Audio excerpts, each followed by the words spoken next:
ఇక డీటెయిల్స్ లోకి వెళ్తే కాకినాడ యాంకరేజ్ పోర్ట్ నుంచి విదేశాలకు అక్రమంగా బియ్యాన్ని తరలిస్తున్నారనే సమాచారంతో బుధవారం కాకినాడ యాంకరేజ్ పోర్ట్ నుంచి జిల్లా collector Shanmohan Sagili, revenue, marine police, టెక్నాల్ అధికారులు పోర్టు సిబ్బందితో కలిసి సముద్రంలో ఉన్న స్టెల్లా ఎల్ కంపెనీకి చెందిన షిప్ ను కలెక్టర్ ఆకస్మిక తనిఖీ చేశారు. నమూనాలు సేకరించి అక్కడున్న సిబ్బందిని వివరాలు అడిగి తెలుసుకున్నారు. తనిఖీల అనంతరం యాంకరేజ్ పోర్టుకు చేరుకున్న జిల్లా కలెక్టర్ షాన్మోహన్ మీడియా ప్రతినిధులకు వివరాలు తెలియజేశారు.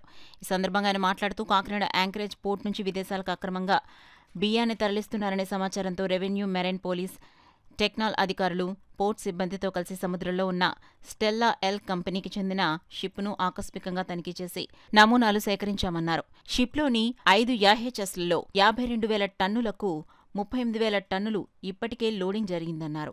దీనిలో 640 టన్నులు మాత్రమే పీడీఎస్ బియ్యం ఉన్నట్లు గుర్తించామన్నారు. తనిఖీల్లో జిల్లా కలెక్టర్ వెంట Kakinada RDO S Mallibabu, port CI P Sunil Kumar తదితరులు పాల్గొన్నారు.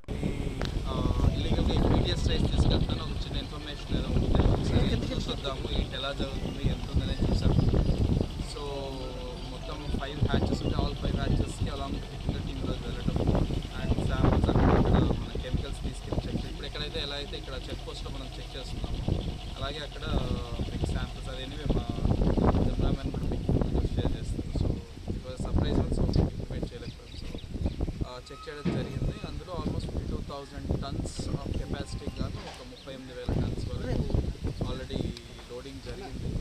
లోడింగ్ జరిగిన వాటిలో క్లోజ్ టు 640 టన్స్ మనకు పీడిఎస్ రైస్ ఉన్నట్టు అనిపించింది. ఆ 640 టన్స్ కూడా రీసెంట్గా మనం సీజ్ చేసి బ్యాంక్ తీసుకొని రిలీజ్ చేసిన స్టాక్ లాగా అనిపించింది.